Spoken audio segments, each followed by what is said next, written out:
வணக்கம், நான் டாக்டர் தஸ்னீம். இன்றைக்கி நம்ம பார்க்க போகிற டாபிக் போஸ்ட்மார்ட்டம் டிப்ரெஷன். அதாவது குழந்தை பிறந்ததுக்கப்புறம் தாய்மார்களுக்கு வரக்கூடிய மன அழுத்தத்தை பற்றி தான் பார்க்க போகிறோம். இப்போ இருக்க காலகட்டத்தில் எல்லா பெண்களுக்குமே பார்த்தா குழந்தை பிறப்பு அப்படின்றது, ப்ரெக்னென்சின்றது ரொம்ப ஸ்ட்ரெஸ்ஃபுல்லான பீரியடாக இருக்குது. என்ன மாதிரி டெலிவரி ஆகும், குழந்தை ஹெல்த்தியாக பிறக்குமா இல்லையா, என்ன குழந்தை பிறக்கும், அதை எப்படி நம்ம டேக் கேர் பண்ணிக்குவோம் அப்படின்ற மாதிரி நிறைய சிந்தனைகள் ஓடிக்கிட்டே இருக்குது.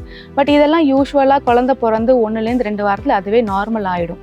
8ல் 1 தாய்மாருக்கு இந்த போஸ்ட்மார்ட்டம் டிப்ரெஷன் ரொம்ப காமனாக இருக்குது. இது வேறு யாருக்கெல்லாம் ரொம்ப காமனாக வரும் அப்படின்னு பார்த்தா, தாய்மார்கள் ஏற்கனவே அவங்களுக்கு மன அழுத்தம் இருந்து அதுக்கான ட்ரீட்மெண்ட் எடுத்துகிட்டு இருந்தால் அவங்களுக்கு அதிகமாக வரத்துக்கு வாய்ப்பு இருக்குது. இல்லை அவங்க ஃபேமிலி ஹிஸ்ட்ரி யாருக்காவது டிப்ரெஷன் இருந்தால் கண்டிப்பாக வரும். ப்ரீவியஸ் ப்ரெக்னென்சி, முந்தைய ப்ரெக்னென்சியில் ஏதாவது ஒரு காம்ப்ளிகேஷன் இருக்குது, குழந்தைக்கு ஏதாவது ஒரு பிரச்சனையோடு பிறந்திருந்தா, இல்லை இன்ஃபர்டிலிட்டிக்கு நிறைய தடவை ட்ரீட்மெண்ட் எடுத்து அது ஃபெயிலியர் ஆகியிருந்தா, இந்த மாதிரி இருக்கவங்களுக்கு வரத்துக்கு வாய்ப்புகள் இருக்குது. இல்லை ஃபேமிலி சப்போர்ட்டே இல்லாமல் தனிமையாக அவங்களே எல்லாத்தையும் ஹேண்டில் பண்ணணும் அப்படின்றவங்களுக்கு வரும். அன்எக்ஸ்பெக்டட் ப்ரெக்னென்சி, இந்த மாதிரி இருக்கவங்களுக்கு ஹை ரிஸ்க் வரத்துக்கு வாய்ப்புகள் இருக்குது. இந்த போஸ்ட்மார்ட்டம் டிப்ரெஷன் வந்தால் என்ன சிம்டம்ஸ் இருக்கும் அப்படின்னு பார்த்தா, ரொம்ப கவலையாக இருந்துகிட்டே இருப்பாங்க, அடிக்கடி மூட் ஸ்விங்ஸ் வரும், நல்லா இருப்பாங்க, திடீர்னு காரணமே இல்லாமல் அழுகுவாங்க, அடிக்கடி கோபம் வரும், கோபம் எரிச்சல் தன்மையோடு இருந்துகிட்டே இருப்பாங்க, ஃபேமிலியில் யாரு கூடயும் நல்லா பேச மாட்டாங்க, தன்னை தனிமைப்படுத்திக்குவாங்க, வெளியில் எங்கேயாவது போகணும் அப்படின்னா கூட அவாய்ட் பண்ணிக்குவாங்க, செல்ஃப் கேர் ரொம்ப புவராக இருக்கும், தன்னையும் கேர் பண்ணிக்க மாட்டாங்க, குழந்தை மேலேயும் ஒரு இன்ட்ரெஸ்டடாக இருக்க மாட்டாங்க, குழந்தை அழுதுதுன்னு அதை தூக்கி எடுத்து பார்த்துக்கணும், குழந்தைய பராமரிக்கணும் அப்படின்ற ஒரு இன்ட்ரெஸ்டே இருக்காது. இன்னும் சிவியர் ஸ்டேஜில் போகும்போது செல்ஃப் ஹார்ம் பண்ணிக்கணும்னு கூட தோணும், தன்னை ஏதாவது வருத்திக்கணும், இல்லை குழந்தை ஏதாவது பண்ணிடணும்னு கூட தோணும், தற்கொலை எண்ணங்கள் இதெல்லாம் ரொம்ப காமனாக வரும்.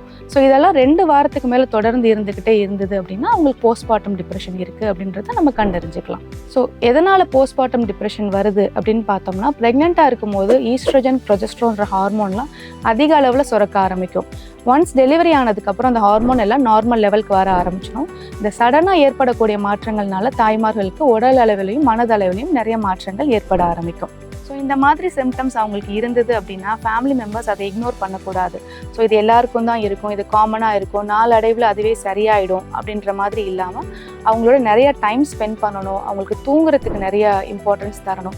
யூஸ்வலாக டெலிவரி ஆனதுக்கப்புறம் அவங்களோட ஸ்லீப் பேட்டர்னே ரொம்ப சேஞ்ச் ஆக ஆரம்பிக்கும். ஸோ குழந்தை தூங்கும் போது அவங்களும் முதல்ல தூங்குறதுக்கு நம்ம தூங்க விடணும், அவங்கள வெளியில் அழைச்சிட்டு போகிறது, அவங்களோட நிறைய உட்காந்து பேசணும், அவங்களுக்கு பிடிச்ச விஷயங்கள் எல்லாம் நம்ம செய்ய ஆரம்பிக்கணும். ஸோ இந்த சிம்டம்ஸ் இருந்தது அப்படின்னா அவங்கள உடனே ஒரு மனநல மருத்துவர்கிட்ட அழைச்சிட்டு முறையான கவுன்சிலிங் பண்ணினோம்னா ஆரம்ப ஸ்டேஜ்லேயே இது சரி பண்ணிடலாம்.